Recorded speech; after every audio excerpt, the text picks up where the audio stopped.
Hello and welcome. My name is Danita Hayes. And I'm Chola Owens. And we are the hosts of Women of Wisdom. Today we had the opportunity to speak with Miss Nikia Smith regarding ADHD. She's going to help us to understand the diagnosis, what it means, and how parents and teachers can deal with it. Please enjoy the interview. Sit back, relax, as she educates us on the topic. See you in a few.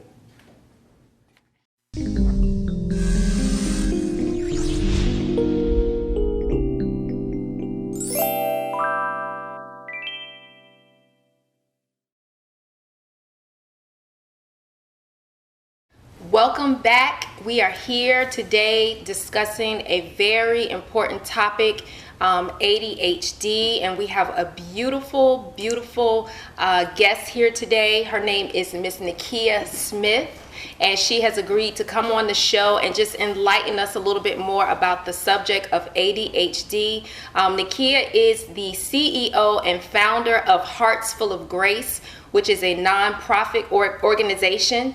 She is also the co-founder of Sisterhood Connections. She is my sister in Christ and one of my best friends, and I'm just so excited she decided to come and enlighten us today. She has over 18 years of classroom experience.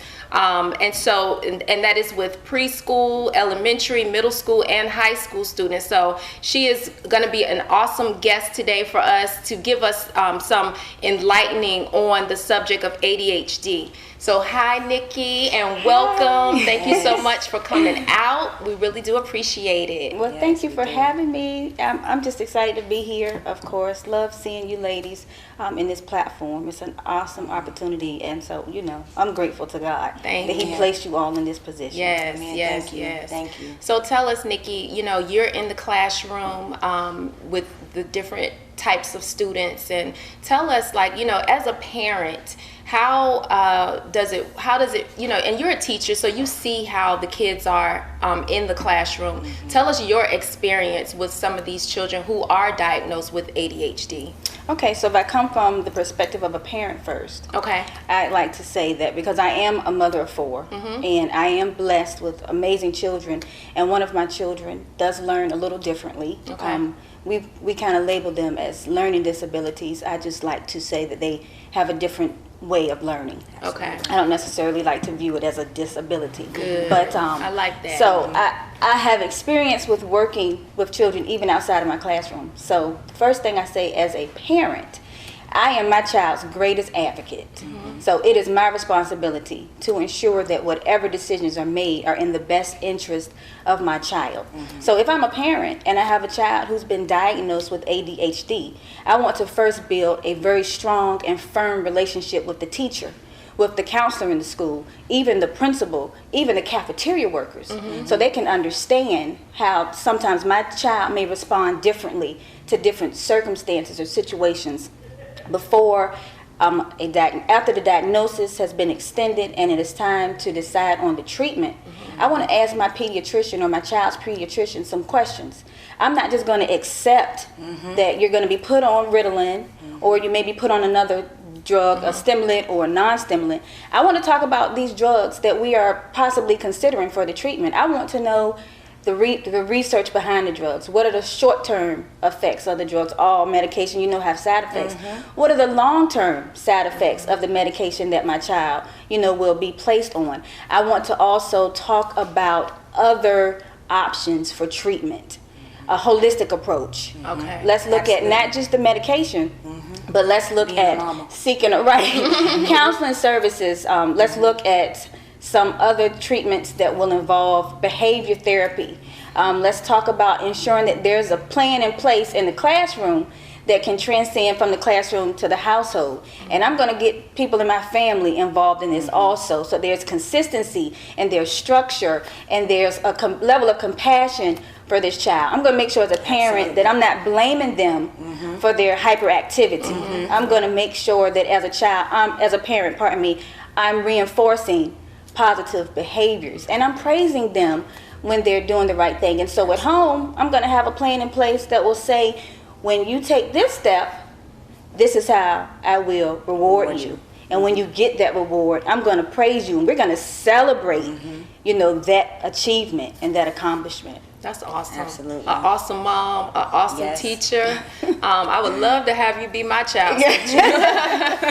She's good. But so tell me your perspective as it is in the classroom when you're dealing with other children who have this diagnosis. Like, because I've heard like different studies about the medications and saying that it makes the kids look like act like zombies, and you want your kids to be full of life, but at the same token, you want them to be able to function properly. So, as a teacher, what's your perspective on that in the classroom? Well, I'll say as a teacher, the benefit that a child will have in my class is that I am a teacher, but I'm always a mom, and so again, their needs transcend what I need. They supersede rather what my needs would be. So it would be great to come into a classroom with a child that may have ADHD, and today he's decided that he's not going to jump off of the desk, or he's decided that he's not going to run full speed around the classroom because he's on medication. But what that medication does tend to do is, as you said, create like a zombie effect for that child. And they sometimes become non-responsive. So I just want what's best for the child. If it has been decided that the child will be on medication, then there are other things I can do, in the classroom. There are days when parents don't give the child medication and they come to school, and those days because you see the difference between the day when that child has gotten medication, they're relatively calm, they're not really posing any problems as far as behavior is concerned, and then the day where maybe they did not receive their medication in the morning and it's a completely different child. And so they're impulsive sometimes, they may be overly hyperactive, they'll have an inability to focus, they're easily distracted. So I need to make sure there's a plan in place. So I'm going to make accommodations for that child that will work regardless, whether they've had the medication or they have not. Some of those accommodations may involve preferential seating. So you may need to sit right by my desk so that I can kind of keep my eye on you and I can support you. I'm going to also make sure that my instruction varies. Every child doesn't learn the same. Absolutely. So whether you have ADHD or not, I can't expect that you're going to receive the information or learn it or process it in the same way that another child does. It's not fair for me to even expect that you do. So I have the patience and the compassion and the understanding to know that I may have to do something different for you. I may have to take a few more minutes to explain it. I may have to come to your desk 3 or 4 times and ensure that you're getting these points, you know what is expected. And I'm going to have a reward system in place for you also. It's going to kind of mirror what's going on at home, because I'm going to be in constant communication with your parents so that there's a relationship there. Your child is going to know that your mom and your teacher, or your dad and your teacher, communicate. And we're working together in a partnership. I'm going to have a relationship with that child. And if it's not a great day for them, we're going to be able to go somewhere where there's a quiet area. We're going to have some time together. We're going to be able to talk so that I can offer some redirection. I'm also going to incorporate some strategies for intervention. So if I see that something is about to happen, we've got some signals in place. I may be teaching the class, but I'll be able to put up a hand or whatever signal we have, agreed on. That's awesome. And so, yeah. So just to wrap up everything, because I know as parents out there who their children may have gotten the diagnosis. So can you just give them just like a few tips on what they can do as parents just to help their children along this journey? Absolutely. Remember, first, you're your child's greatest advocate. So your goal is to ensure that your child has exactly what they need and what's best for them. That's going to involve you having a relationship with the teacher. That's going to involve you having a relationship with the school in general. That's going to involve you taking some time and talking to your child about the day that maybe they've had. And you come up together and determine what are some things that I can do to help you. And you and your child sit down. That gives them a little accountability and ownership of the plan that's in place for their life. And then you're going to have that strong relationship again with the teacher. That is so important, because if the teacher and the parents are on the same page, there's that consistency throughout that child's day. So every day that child knows what to expect and knows what is the outcome of great behavior, of working harder to focus and, working harder to do the right thing when they're in the classroom. So what does a parent do if she doesn't have the type of teacher like you? Because you are one out of 100. Because you got to understand, these teachers got families at home. They'd rather just say, little Trey is crazy and it's because he don't have no daddy at home, and they'd rather put it all in there. And when you go to the parent, to the child and say, hey, I mean not the child, the teacher, and say they have ADD, they've been diagnosed, and they're not getting that support from the school and the teacher and everybody else that needs to reinforce this. What do you tell those parents who are facing that difficulty and that wall? How do you teach these parents to remain calm and to, still protect their child and to go above and beyond when you're hitting that brick wall with that teacher who does not want to go the extra mile? Absolutely. Or you're going to stay involved with that principal and the counselor as well. And so if you find that the accommodations, see, your child has a right if they have ADHD or they have any type of learning hindrance. They have rights legally afforded by the laws of the land, that there's certain accommodations that should be in place. And if you don't find that happening, you can go as far as a lawsuit. But if you want to try to handle it, before it gets to that extreme, which I would hope it will be able to be handled, then you're going to have a conference with that teacher. You have to stay on the teacher. Absolutely, if the teacher's not doing what they're supposed to do, and if they need to know that I know the rights that my child has in this classroom.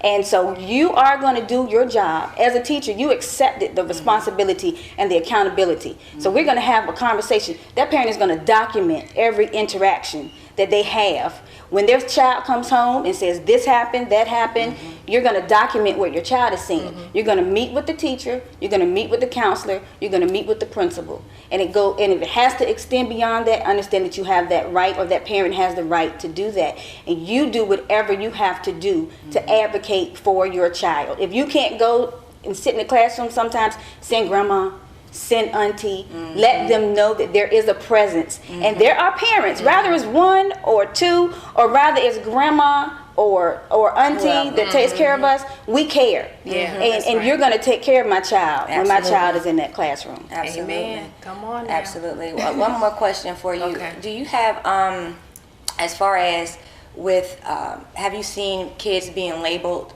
with ADD and ADHD that were not labeled, that don't have a clear sign? Because I was looking at the symptoms of ADD and ADHD, and they describe all four of my kids and me as an adult. So I'm trying to figure out, like, well, then that means you're gonna label it. They can't sit in their seat. They forget stuff. They don't listen. They don't follow tasks. That's every child.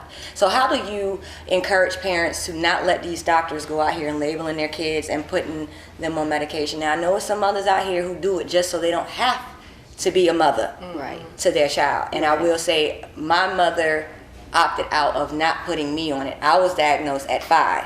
My mother, my grandmother told her, no, you're going to be a mother. That girl's fine. That's right. And to this day, my mother still says she's glad she never did put me on that medication, because it would have suppressed my creativity. And I'm a visual person. You can't sit me. Like the whole time you were talking, my mind probably went off a couple different places while you were gone, but it came back. Absolutely. You know what I'm saying? But absolutely. But that's how these kids are, because I have it, and I'm an adult, and I'm trying to learn how to cope and deal with it myself, because being a mom and a realtor and the show, and that's a lot for me. And you should see my purse. It's so unorganized. So how do you really help parents really see if their child does have this, or if this is just something that their child is being labeled? And this will be the last statement, just to wrap it up. Okay. Go ahead. Again, I am a special kind of teacher. And that's not to toot my own horn. That's because I've been in education. I've worked with teachers. Your child, if your child is in my classroom, I care about your child just as much as I care about my own. I take that responsibility very seriously. So if I see that the forms are coming in from the doctor's office, and I'm going to be honest when I answer the questions, and I'm going to follow up with the mom. It starts with education. So if you have no clue that there are a variety of assessments that your child should have before the decision is made, then you'll just accept you know, the Whatever they first say. diagnosis. So I'm going to say you make sure, and then do you know what's going on in your child's life? Because what's happening is it may be the result of something traumatic or something that has triggered some of those behaviors. It may even be developmentally appropriate and the parent not just know. So just don't allow them. Don't take that sitting down. Do your research. Well, we just want to thank you for coming today. You've really shed a lot of light, and it was just awesome having you as a guest. Thank you. Thank you for having me. I love you, ladies. You're the best. Love you. Thank you for joining us. We'll see you next week.